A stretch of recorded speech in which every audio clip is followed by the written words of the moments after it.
Hey everybody, welcome to Tech Uploaded. I'm Chris, and look who's back. It's the home theater PC. So my home theater PC's been great. I have no complaints. The only problem is it runs a little bit hot if I'm gaming or running video for an extended period of time. Not so much so that it's a problem, but I can hear the CPU fan kicking on pretty hard when I've got games or things like that going on.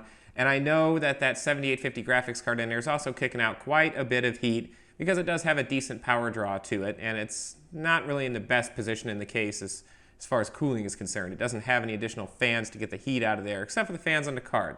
So what I decided to do was throw in this Zalman, what is this, the CNPS8900 low-profile, quiet CPU cooler, which is supposed to be a pretty good performer and should cool down that Xeon with no problem whatsoever. And then, I can't touch the table because I got this guy balancing. I'm putting in a 750 Ti, the darling card of the moment. This card's been getting a lot of attention, mostly for the fact that it has such a low power draw, and a lot of the models, such as this one from PNY, do not require the 6-pin power connector, which is awesome because now I can remove that cable from the modular power supply, get it out of the case, get it out of the way, and hopefully improve some cooling and cable management by doing so. So this should be a pretty quick upgrade, although I've heard that this particular CPU cooler can be kind of a bear to mount, so hopefully there's no swearing in this video.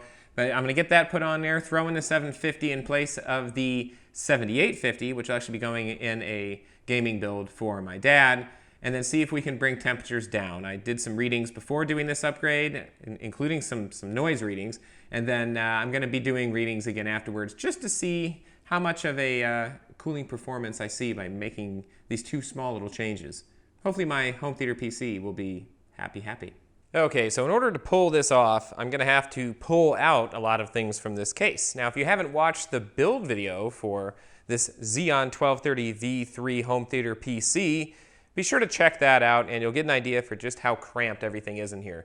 So these cables are probably going to have to get unplugged, and unfortunately these are screwed in, so I can't just pop them off of this board, which is kind of a bummer because you can remove these, which I already had to remove this one. It was too long. Going to have to take out this hard drive tray, get that out of the way. All right, well, first little trick I did actually, the USB 3 actually is these two cables. So that one's really easy to get out, no big deal.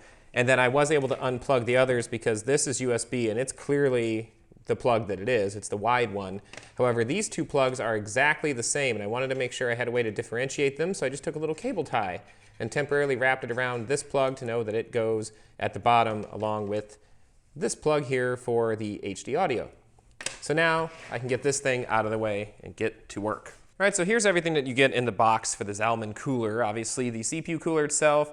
I will need these two mounts because I actually have to screw these on top on both sides. So that's step one according to the directions. I haven't made it any further than that. And then, of course, you've got the thermal paste that was included. So I'm going to go ahead and try this out. Why not?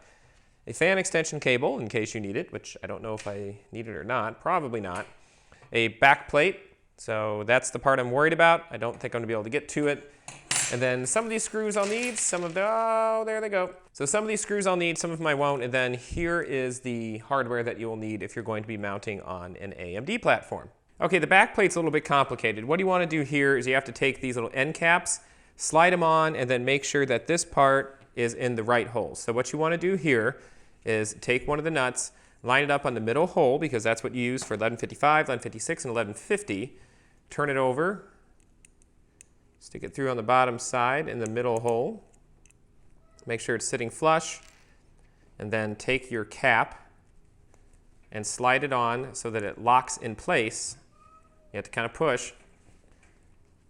You'll hear it clip when you get it in there. There. And then just keep repeating. Okay, so the next step says to put this double-sided tape on the top of this thing. So this is getting kind of weird. So it says apply double-sided tape and then remove the other side of double-sided tape, which is already kind of starting to want to come off. So I guess I'll do that here. Boy, it's a one-shot kind of thing, huh? Okay, so that's done. I'm really having to follow the directions here step by step. And then it says installation of socket 1366, 1156, 1155, 1150 does not require the loading block. Now, what's the heck's the loading block? Okay, so I guess I take this off and reveal the sticky part. I skip something called the loading block for my chip. And now it's time to mount to the motherboard. Ah, I know what this is. This holds this to the motherboard so it doesn't fall off. This is a derivative of a technique I used to use for a long time, and that was using electrical tape on the back of these plates to hold them in place while I was putting the CPU on. Tricky, tricky, Zalman. They should have made that clear. I was a little bit nervous. All right, well, the old CPU cooler is off, and now it's time to get out the old thermal grease cleaner and clean off the Xeon to get it ready for some new thermal paste to put on the Zalman cooler. But first, I have to do a little bit of sizing after I get that chip cleaned to make sure I'm going to have clearance, which I have a feeling I'm going to have to switch this memory out for some that I have that do not have heat sinks on them. They're both 8GB kits, and they're both the same speed, so it's not a big deal. That was, without a doubt, the most difficult CPU cooler install I've ever done. This is not well designed at all. In order to screw this down to the motherboard, you've got to go in an angle on all of your screws in order to get to the screw to do the tightening. That's actually the real angle of the screw, and that is the directions. So it's really, really difficult to get started. Using any kind of a magnetic screwdriver isn't going to cut it because it's way too big. You have to use something like this, and even this was a little too big. So yeah, just really not designed well. They do tell you in the direction not to mount it the way that I did. You're supposed to mount it with the heat pipes going this way. I have it mounted with the heat pipes going this way. Even with standard, fairly low profile memory, which I think even low profile would give you trouble with this the way it's designed, at least on this micro ATX motherboard, the heat pipes are bumping into the memory sticks.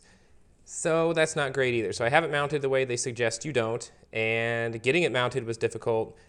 So I guess we'll see how the cooling performance is, but that was not the smoothest install that I've ever done. And now I've got to install this little, I don't know why they have this cable. I don't know why they can't just put a regular cable on it. So you got to plug that in, and then plug that into the CPU header for the CPU cooling fan. All right, I'll tie that cable up in a minute. The other thing I had to do was I had to actually take out this fan because this fan was in the way. The cooler ran into it. There wasn't clearance. So this had to come out, and I'm hoping that by mounting a fan here on the top that I'll be able to pull the heat out of the case. At least that's the idea. I would have preferred this fan stay here on the back, but you can't always get what you want. So moving forward, at least the 750 Ti will be smaller and hopefully generate less heat. That's always a plus. All right, well, the incredibly frustrating upgrade is over, I hope. Now, what I'm doing now is just kind of taking a look, which is actually really hard to see, as you can see here. And it looks like everything's clear. So, with that said, drop that in place, hit the lock button, and time to boot up and do some temperature test. All right, now taking a look at cooling, here's where things are at idle using that stock equivalent low-profile CPU cooler. And as you can see, everything is kind of in the upper 30s, lower 40s, and at times jumping up as high as 44. So not the greatest performance in the world, and kind of what got me a little concerned about the overall cooling performance in this system. So let's see how things change introducing a bit of a load. Okay, now I'm running the Haven benchmark, well, not really the benchmark, just the utility, and taking a look at temps now, you can see everything is starting to hover up a little bit higher. Now you'll notice it says 100 down there in the maximum in the history data, but that's from running Prime 95 test, which you'll see in a minute. But we're averaging right around the mid-60s here with something that's drawing, a very mild load really overall on the system, taxing the GPU really more than anything. So still not the best temperatures in the world, but definitely nothing to be concerned about. And then looking at the Valley benchmark, this is pretty much the same. Now this one's not a full DirectX benchmark or utility tool, so it's not drawing quite as much, it looks like, on the temperatures, but really everything's still right about in the same place. Mid 60s, low 60s, depending on which core you're looking at. So again, not terrible, but not the best. All right, and then comes Prime 95, and you can already see Core 2 hitting 100 degrees, and this is after just a few minutes of running this test. This is where things fall apart with the current CPU cooler setup I have and the airflow in the case. Now this actually isn't doing anything with the GPU. This is just the CPU pumping out way more heat than that cheap stock cooler equivalent CPU cooler is able to handle. So this is where I get concerned, and this is kind of what prompted me to make the upgrade. So let's see how things change putting on that Zalman low profile cooler that was oh so fun to install. All right, so here are idle temperatures with the Zalman low profile cooler versus the stock equivalent low profile cooler, and you can see already things are about 10 degrees improved. Everything's a lot cooler than it was, and that's really nice. One little change made quite a difference at idle. So let's see how things do when we introduce a load. All right, so here's the Haven benchmark once again, and as you can see, temperatures again, just like they were at idle, are much improved. Everything is quite a bit cooler. We're hovering right around in the mid 40s overall, so not bad.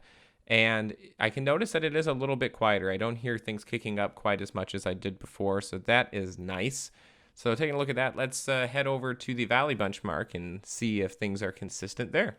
And as expected, in Valley, things are pretty much the same. A little bit warmer, jumping up to right around 50, but overall right in the mid 40s seems to be the sweet spot where this one is at. And again, a big improvement over where we were before, so that's nice to see. But the big question, how are things going to do in Prime 95? All right, here is where the story really becomes clear. Prime 95 running for a few minutes at this point. And as you can see, temperatures are in the upper 60s, lower 70s. Huge, huge improvement in the measure of about 30 degrees by switching to that Zalman cooler versus that stock equivalent low profile. Things are not overheating. We're not even remotely close to overheating here. And I can tell you the system is much quieter right now. It does not sound like an airplane getting ready to take off, and it doesn't sound like it's struggling for its life to cool itself down. So, worth the upgrade and worth the frustration? Yeah, probably. However, it might be worth trying to find a little bit easier to install cooler. But overall, you can see that by going with a much better grade cooler, using an unrealistic load, I'm able to keep temperatures a lot lower. So that tells me that overall, this system's just going to be a lot happier as far as thermals are concerned. Okay, so there you have it. I have to say I'm pleasantly surprised by how just those two little changes actually made quite a difference in the cooling performance in my home theater PC system. Obviously, the CPU cooler being the big star of the show on that one, bringing temperatures down significantly on that Xeon. Now, I will say I was also pleasantly surprised by the performance I got out of the 750 Ti over the 7850. I kind of ran a quick and dirty synthetic benchmark just to give myself an idea of what kind of performance I was seeing compared to what I had in there. And running the Haven benchmark, I was getting 40.8 on the 7850, and that jumped to 51.6 on the 750 Ti, so that was a nice little jump. And then I did the same thing on the Valley benchmark, getting 42.8 on the 7850 and 50.3 on the 750 Ti. So that's really nice considering how much less power that 750 uses, and I'm actually getting a little bit better performance. So no complaints there. As always, if you enjoyed this video, please click on that subscribe button and be sure to check back soon.